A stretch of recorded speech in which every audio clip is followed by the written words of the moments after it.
दूसरा जो टॉपिक है हमारा वह है कैंसर।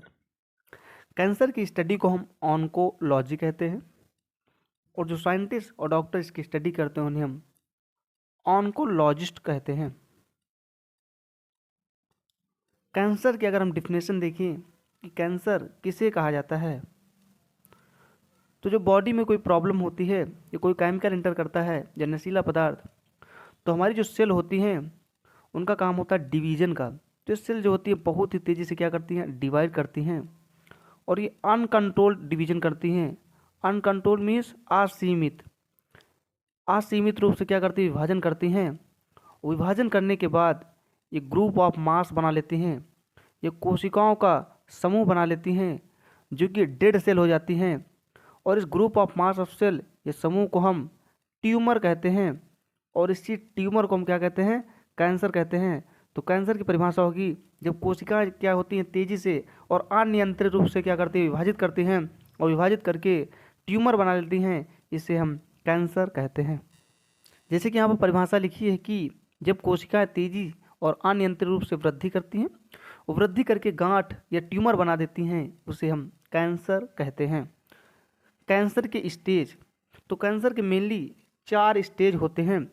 सबसे पहले स्टेज में कोशिकाएं जो होती हैं वह वृद्धि या ग्रोथ नहीं करती हैं, बट दूसरी जो स्टेज होती है कैंसर की, उसमें कोशिकाएं जो होती हैं वह वृद्धि करना, ग्रोथ करना क्या करती हैं, स्टार्ट कर देती हैं। और तीसरी जो कंडीशन होती है उसमें कोशिकाएं जो होती हैं वह एक स्थान से दूसरे स्थान पर जाती हैं और वहाँ पर मांस बना लेती हैं, गांठ बना लेती हैं, ट्यूमर बना देती हैं। और चौथे स्टेज में ये कोशिकाएं जो होती हैं जहाँ पर जाती हैं उन अंगों को क्या करती हैं, प्रभावित करना चालू कर देती हैं। मान लीजिए आपको कैंसर फेफड़े में है, तो यहाँ की जो डेड सेल होती हैं धीरे धीरे लीवर में जाएंगी, लीवर से गैल ब्लैडर में जाएंगी। इस प्रकार अन्य ऑर्गन को भी क्या करती हैं, कैंसर की सेल डैमेज करती हैं, प्रभावित करती हैं। अब देखेंगे हम कैंसर के कारण। कैंसर के मेनली 3 कारण होते हैं।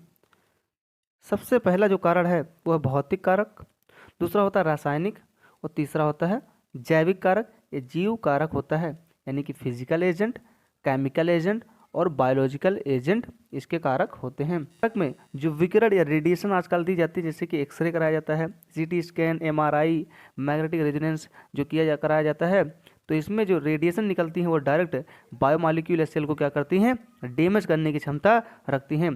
केमिकल कारक का देखा जाए तो आजकल तंबाकू या नशीले पदार्थों का सेवन किया जाता है, उसमें जहरीले केमिकल पाए जाते हैं, जैसे कि तंबाकू में निकोटीन। ये डायरेक्ट क्या करते हैं, सेल को डैमेज करते हैं, प्रभावित करते हैं और अंगों को क्या करते हैं, धीरे धीरे प्रभावित करने का कार्य करते हैं। बायोलॉजिकल कारक में कुछ वायरस होते हैं जिनको हम ऑन्को वायरस कहते हैं, यानी कि ऐसे वायरस जो कैंसर उत्पन्न करते हैं, ऐसे वायरस को हम ऑन्को वायरस कहते हैं। ये बायोलॉजिकल कारक होते हैं क्योंकि ये लिविंग ऑर्गेनिज्म होते हैं। अगर हम भौतिक कारक या फिजिकल एजेंट के बारे में देखें जो कि कैंसर उत्पन्न करते हैं, उसमें से हैं X rays, gamma rays, UV radiation. और ये जो होती हैं डायरेक्ट यूवी रेडिएशन जो होती है, हम जानते हैं कि हानिकारक पराबैंगनी किरणें होती हैं जो कि डायरेक्ट स्किन का कैंसर करने की क्षमता रखती हैं। अगर केमिकल एजेंट का बात किया जाए तो निकोटीन हमने देखा था तंबाकू में पाया जाता है, कैफीन है जो कि कॉफ़ी में पाया जाता है, ये भी कैंसर का कारक बनता है। और बायोलॉजिकल एजेंट में हमने देखा था कि ऑन्को वायरस जो होते हैं कैंसर उत्पन्न करते हैं। कैंसर के कई प्रकार होते हैं। जो सबसे पहला इसमें प्रकार है वो होता है कार्सिनोमा। कार्सिनोमा जो कैंसर होता है वह सबसे पहला इसका प्रकार होता है और यह स्किन यानी कि त्वचा का कैंसर और फेफड़े में कैंसर उत्पन्न कर सकता है। इसके अलावा यूट्रस का कैंसर भी इसके अंदर आता है, इसी प्रकार के अंदर। दूसरा होता है सार्कोमा। सार्कोमा का जो कैंसर होता है वह बोन कैंसर होता है या कनेक्टिव टिश्यू जो होते हैं, संजीव उत्तक होते हैं, जैसे कि रुधिर हो गया, उसको प्रभावित करता है। और इसके अलावा बोन का कैंसर होता है या हड्डियों का कैंसर भी इसमें आता है। तीसरा होता है ल्यूकेमिया। ल्यूकेमिया का जो कैंसर होता है वो ब्लड का कैंसर होता है। ये बहुत ही हानिकारक कैंसर होता है, यह WBC को प्रभावित करने की क्षमता रखता है। कैंसर का अगर ट्रीटमेंट देखें, जैसे ही कैंसर 4th स्टेज पर आ जाता है तो इसको बचाना नामुमकिन हो जाता है। इसके लिए ट्रीटमेंट के लिए कई सारे डॉक्टर या एक्सपीरियंस होल्डर जो डॉक्टर होते हैं वह टीम बनाते हैं। इसमें सबसे पहले सर्जन होते हैं जो कि सर्जरी करने के लिए आते हैं और दूसरे जो होते हैं रेडियोथेरेपी करते हैं। तो यहाँ पर रेडियोथेरेपिस्ट होते हैं जो कि रेडियोथेरेपी करेंगे और इसके अलावा कीमोथेरेपी यहाँ पर की जाती है, जिसकी मदद से कैंसर को सेल को पता किया जाता है और सर्जरी करने में मदद किया जाता है। इसके अलावा यहाँ पर इम्यूनोथेरेपी भी दी जाती है। इस प्रकार 4 ट्रीटमेंट मिलकर जो होते हैं एक कैंसर का इलाज करने में सक्षम होते हैं।